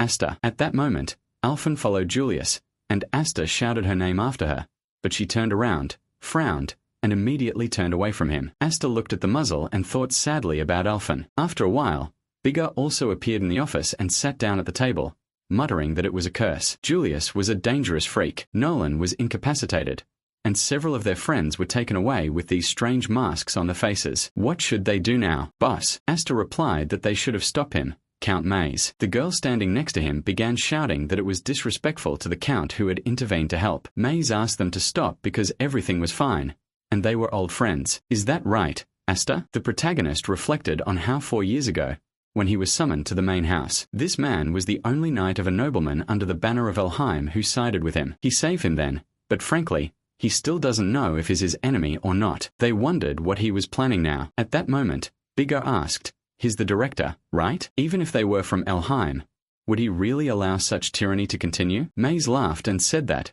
just so he knew, he was also part of Elheim's management, and as long as there were no serious reasons, he wouldn't question the actions of the head of the family. Bigger showed him the iron muzzle and asked, "He means forcibly wearing masks to control people is not a serious reason?" He replied that they had always been a knight academy based on the principles of meritocracy, and no matter the means, if it led to the growth of candidates, there was no reason to object. Moreover, candidates under Julius's leadership rise in rank very quickly. The director also approved of this. Asta replied that it seemed he had no one to count on and turned away in displeasure. Maze asked, "He's not planning to go rescue his friends alone, is he?" He just wouldn't advise it. The main house watches his every move, and if he challenges them out of emotion, they can expel him at any moment. Asta replied that this was no reason to abandon them, and it wasn't about feelings of justice. It's just that these things wrought the human heart. They deprive a person of freedom, speech, and dignity until even the will to resist disappears, turning people into obedient and convenient tools. That's the horror of these shackles. Maze replied that he spoke as if he'd seen it with his own eyes, and Asta said he simply knew those who decided to act too late. He didn't want this to happen to his friends, and Maze wondered if it was him, but before he could finish the thought, he suddenly replied that it wasn't worth worrying about. He didn't particularly want to be suddenly expelled either, and if they could settle this peacefully, then so much the better. Maze was surprised and asked again, "So he has a plan?" The protagonist asked mockingly, "He knows how he fights, doesn't he?" 3 days later, they were training hard on the field. Bigger was running as hard as he could, muttering, "Nolan, is he sure it's worth training with his injuries?" Nolan was sure there was no time to rest. The 4th tier course was starting soon. Besides, it wasn't a wound, just a scratch. Bigger called him stubborn and said that with such manner, the one who should be worried about it was Asta. Why did he do that? He put those iron shackles on everyone and remembered how his enemy had said he had the guts to show his face again. Brother, he still hadn't forgiven him for last time, and now he comes here and talks about a deal? Who the hell does he think he is? Julius was dead serious, and Asta replied that he was here to pick up his sister and classmates, whom he was holding hostage. He raised his hand and said that in exchange, he would place an iron muzzle on him. Those were his conditions. When Alphen heard this, she was dumbfounded, wondering what he was even thinking. Asta replied that he was sure he'd already heard rumors that he was suspected of treason. Putting a collar on a rebel wasn't the worst option for him. Lillian asked again, was he crazy? Did he really want to become someone's pet? Was he some kind of masochist? Julius replied that he was wrong, a thorn in Elheim's side. His mother and the council would be delighted with this decision, but he didn't seem like the type to be a good boy. So what was the catch? Asta replied that there wasn't, and Julius thought about it. Asta continued saying that the muzzle was sealed with magic, and he had so many keys. He could kill him whenever he wanted, and even then, he wasn't sure he could break it. Julius got angry and realized this jerk was doing this on purpose. He responded, okay, he agrees. After all the loud talk, simply exchanging would be too easy. He grabbed the bottle and began melting it, muttering, 7 days, no, 10 days in this thing, no food, no water, and if he's still breathing at the end of that time, he'll release them all. Alphen was terrified, knowing it was simply impossible. He died. Asta immediately replied that they had an agreement in that case. The iron muzzle corrodes a person from the inside. He knew this perfectly well, and after all, he'd been raised by the Elheim tool. The Alphen he remembered had been playful and stubborn, vulnerable like everyone else, but she'd never shown weakness to anyone. She was his strong older sister, but now she couldn't even fight back with such a worthless creature and simply looked at him, weak and helpless. He silently told her not to worry, because he would break these chains for her. Then they could talk things over properly. A moment later, the guys were very tired, and Asta shouted, why were they having fun? Did anyone say they could even rest? Gurion was also muzzled and was exhausted, trying to catch his breath. He didn't understand why he was being punished for all this. Bigger kept saying that this beast didn't give any slack,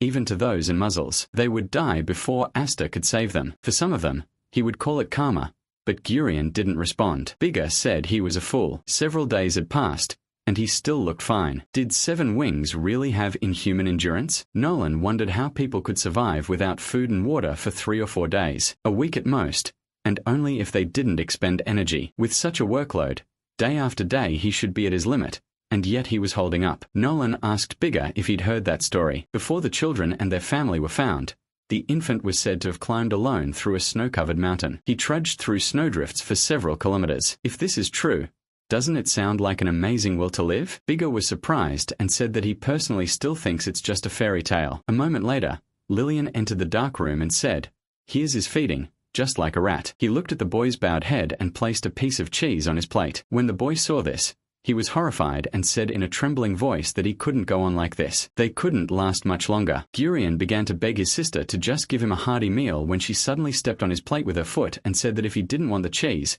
he could always say so, but he couldn't throw food away.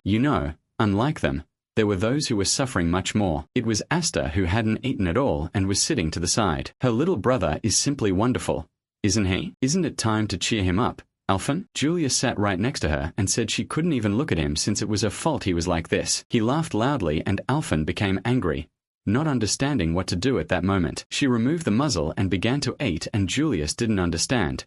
But what was really going on? He thought he had some trick to remove the muzzle, but he didn't even try to resist. Was he really going to endure the full 10 days? It would be better for him because they would see how long his pride lasted.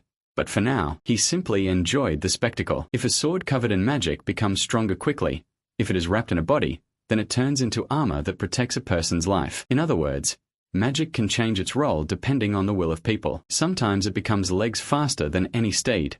Sometimes eyes that notice the enemy before anyone else. The enemy thought this Asta was a fool in the palm of his hand, but it was not so. The boys pounced on him from behind, thinking he was caught. But magic, an ace in the hole, can turn the tide of battle in an instant. When Asta parried the attack, the boys were utterly surprised and couldn't understand where the wind was coming from or where Asta had gone. Asta leaped into the air, and a moment later, an explosion erupted in the forest. The boys began to fall to the ground with a roar so loud that even birds took flight. The teacher explained that in the 4th tier program, they would learn more advanced, specialized magic control. Swords were forbidden during training, and those with the crest of wings possessed the ability to kill without even drawing a blade. This is precisely what they were supposed to learn in his course. Asta looked at his hands and reflected that a week had passed since he'd begun his life in a muzzle, and several days since the start of 4th tier classes. He'd already gotten the hang of combat magic training. Only 3 days remained until the end of the agreement. If he survives this, then his sister and the other students will be freed. But simply sitting around waiting is not an option. Julius has overwhelming strength even without a sword, and he still hasn't seen his maximum. It's no wonder he's a 1st tier, and he can't remain at his current level. Even now, when he's completely exhausted, he needs to find something that will close the gap between them. When he stood up, his vision began to double, and he realized his body was weaker. He collapsed to the ground, everything around him spinning, and Nolan approached him and asked if he had already reached his limit. He touched his face and realized he was feverish. It wasn't surprising. After all, he was just human. Asta was surprised when Nolan approached him and told him that Maze had said it would be a problem for him if he died. He asked him to do it just in case. He certainly has strange methods. Asta was surprised. Maze, why is he doing this? At that moment, Nolan asked him to wait a bit because he'd been spotted and would start with him, along with that muzzle. Asta grabbed his leg with a trembling hand, and Nolan didn't understand what he was doing. He was going to die like that. Idiot. Asta wondered if he was going to save his sister now, even if he was his father. He shouldn't poke his nose into things that weren't his business. Nolan didn't understand a single word he said, but he could figure it out. He wanted to keep his word to those bastards, but he shouldn't expect them to play fair like he did. At that moment, Lillian approached them with her entire team and said that Asta looked very bad. If he wandered around looking like that at this late hour, they might take him down, demote him, and kill him. When Asta saw her, he didn't respond, and Nolan asked why she'd brought a crowd of scowling faces. This was a rank 4 training session. A high-ranking person like her had no business here. She replied that these brats said they wanted to show off in front of her, so she decided to drop in on them. He should think of it as an open lesson. The instructor said he didn't mind, but she really wanted to see the moment when Asta would fall to his knees in tears and beg for mercy. So let them ignore her and kill each other as much as they wanted. At that moment, the guys started fighting, and he wondered what they meant by their plan to break him before the 10 days were up. He'd expected some kind of nastiness, but not so openly. Now he dragged Nolan into it. Nolan decided to take care of him and tried to protect him, explaining that this idiotic night limitation prevented him from being noticed. It turned out there were many more of them. If they continued trading blows, they'd simply run out of steam quickly. He needed a cheap trump card, something that would get him out of this situation, and if he didn't come up with it, he'd lost. Lillian thought that without swords, they could only beat each other. But right now, even that was painful for him, wasn't it? He was always trying to act tough, clinging to his pride, and that was the result. The longer he planned to refuse to give in, the less likely he was to win. Nolan shouted at him to dodge, but at that moment, a monster actually attacked him, and Asta, turning around, didn't have time to do anything and fell to the ground. Blood poured from his mouth, and he broke a tree with his back when he fell. He didn't have the strength to get up, and Nolan cursed. Is he dead? Nolan told him not to kill him yet. Later, he would become her pet. Let them beat him, but let him live. At that moment, Asta became frightened and realized he'd imagined it all. Bright, magical sparks appeared around him, and Lillian didn't understand what was happening. He had done the impossible and realized he could win. Blood splashed around the attacker's hand, and the boy realized he'd been wounded. When he touched him in that world, magical power seemed to pass through his hand. Asta rose from his seat, and the boy realized it was some kind of magical defense, albeit a very thin one. If this was all he could do, he would simply crush him again. When the boy lunged at Asta, he cried out loudly, and the protagonist pulled out his hand to parry the attack again. When he managed to do so and injure the man from head to toe, he fell to the ground in incredible pain. Lillian grimaced in surprise and thought that this simply couldn't be true. Even though he was only a rank 4, he was already capable of using attribute modification. This was a completely different level from the basic enhancement of weapons or oneself, a subtype of magical energy manipulation that gives it individual properties. While his brother's magic possessed the fire attribute,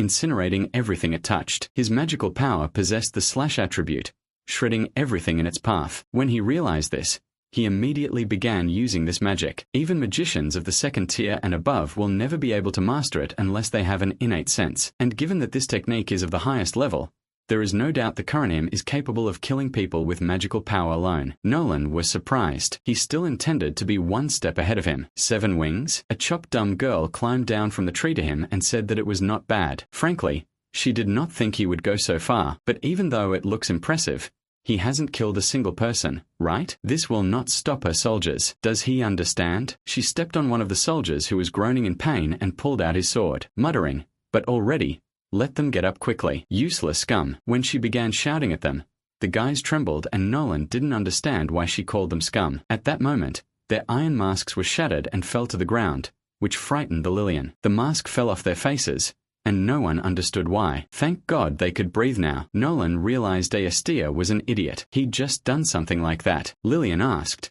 "So what?" As soon as they ate, these guys became so obedient that they put their masks back on themselves. They knew their place perfectly well and didn't even know if he tried to be a hero, but it was all in vain. At that moment, Lillian tensed up even more and started screaming. What are they doing? She'd ordered that jerk to be beaten. The guys stood silently, exchanging glances, and she couldn't understand what the hell was going on. Nolan decided to speak up, grinning and saying that it seemed like even after the iron shackles were removed, their souls hadn't completely rotted since they were still resisting. So what will she do? Go against him now? Lillian got angry and Astia silently looked at Nolan, who asked, "What's wrong?" He left silently, saying he was doing everything for him. Lillian grinned and said that breaking his own mask with such force would be a piece of cake for him. Right? Had he really diligently endured all this until the promised day? For someone trying to crush Elheim, he's rarely obedient, don't you think? But such behavior will definitely backfire on him. Does he understand? He can't act like that as a member of the Viscount house. He can't do anything that his father and the others wouldn't be proud of. And at that moment, he clutched his head and Nolan was afraid for him when suddenly he began to fall and was caught in Alphen's arms. Astia felt that this sister and Alphen understood that he really had always been reckless ever since childhood. Let him forgive her, even though she was his older sister and always allowed him to save her. But now he gave her courage. She hugged him and realized she would be okay. Sometime later, Astia lay in bed and suddenly jumped up. He kept thinking about his sister and wondered if he dreamed it. He saw an envelope lying on the floor next to him. Astia picked it up and read the words, then crumpled the paper in his hands and realized it simply couldn't be true.